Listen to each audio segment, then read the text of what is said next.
that a lot more people aren't here. I think that I was expecting like a really, you know, not like millions of people.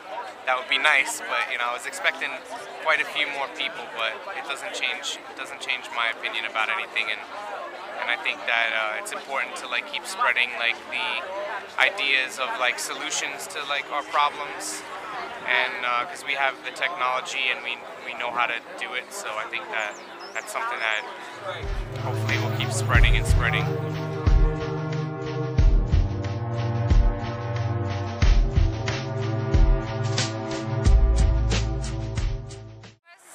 And I really enjoy the thing that we have some great message to give to people, to talk about real issues, and people get interested about how to change or how to get involved. So for me, that's great to have these conversations with people and try to get to a point, you know, a real point, to know that we have to change from the beginning, from our consciousness, and try to start from there and just give the movement a hand to spread as much as we can.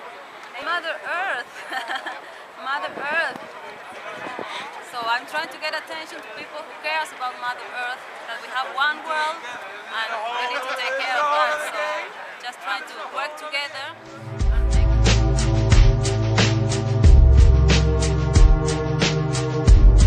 In short, we recognize three problems. We recognize peak oil, we recognize that there's rising world debt, and technological unemployment.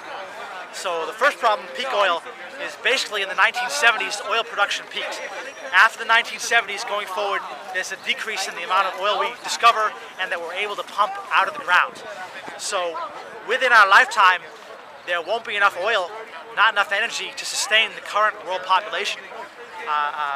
We need oil to make the fertilizers and plant, plow, and irrigate, and run the machines that make the food. But that leads us to the second problem, which is rising world debt. Because of the debt in our nation and other nations around the world, there's not enough money and no profit in the short term and long term in making investments in natural energy. Debt is rising in this country and in countries around the world because banks loan money to the governments, and the banks that under the Federal Reserve, all the banks loan money to people and to corporations and businesses in this country and in most other countries around the world. And then they ask for the money to be paid back with interest. So all the money that you have in your pocket right now came from a loan. Some business made a loan, and then they used the money to buy the stuff they needed for their business, and now it's circulating in the economy. But it's all owed back to the banks with interest. So there's literally not enough money for everybody to pay back their debts, because the loans on top of the interest, you know, is more money than just the loans that were blown out by themselves. There's not enough money, and when people go bankrupt and they can't pay, then the banks take their money. It works in the favor of the banks and the corporations and the richest 1% of the population. And that's why our national debt's growing. That's why there's only 4 nations in the world that don't have major growing national debt. And when a country defaults and they're no longer able to make the interest payments, they become a third world country. They apply austerity measures. That's why they're rioting in Greece right now. It's, you know, spreading everywhere, and it's getting worse over time. They could create enough money, and maybe they could build solar panels with that money, geothermal energy turbines and hydro turbines or whatever. But there's one problem left that no type of monetary reform can solve, and that's technological unemployment. There are people being replaced in the workforce over time in all sectors because technology is becoming cheaper. The first calculators they ever made cost $100. Now you can buy a calculator for 99 cents because the technology to make a calculator is so well known that it's cheap. Too many people know about it, you know. So the cheaper technology gets over time, the more people will be replaced. The easier it will be to replace people, and soon businesses will not be able to keep their employees, because if they do, they'll be outcompeted and run out of business by business competitors with lower priced products because they mechanize. So it will become impossible.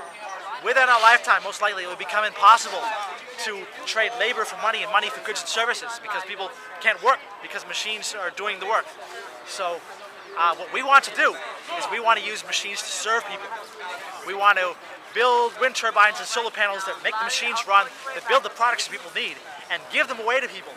and make hydroponic agriculture that can produce food anywhere, even in the desert. You drill down to the water table, you make the water, you enclose it, you can control the temperature, with the energy that you make from the sustainable natural energy, and we can produce food for everybody. We can produce goods and products for everybody, and it becomes so easy to produce and so cheap to produce it that we can give it away for free. Do certain medical procedures that can't be mechanized yet, even though if you look at like computers like Watson that are already. But there's still some jobs that can't be mechanized, still some things that we need to do that can't be mechanized, but there's so little work will be left that if we divide that work among everybody, that you'll only have to work 2 or 3 hours a day if we divide the work among everybody. So you'll work 2 or 3 hours a day, do whatever's not mechanized, and then you get everything you need, access to everything you need for free. Well, not for free, because you have to do a little bit of work. You have to do 2 or 3 hours of work, educate people and maintain the machines and whatever. But but it's not based on money.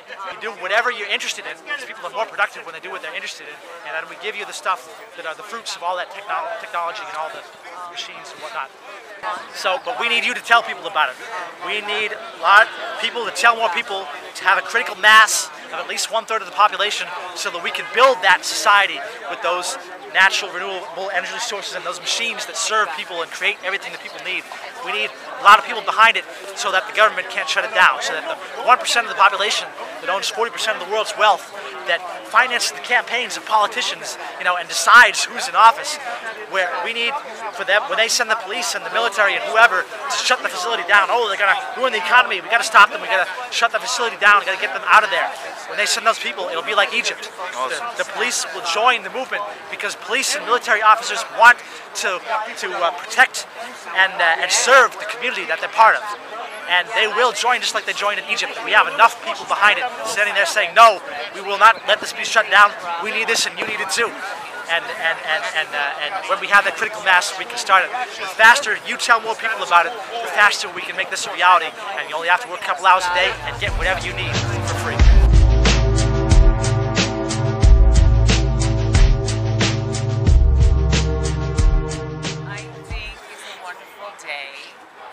Getting a lot of people stopping by. These are very, very interesting, and we're actually doing what we set ourselves to do. We are advocating the Zeitgeist movement.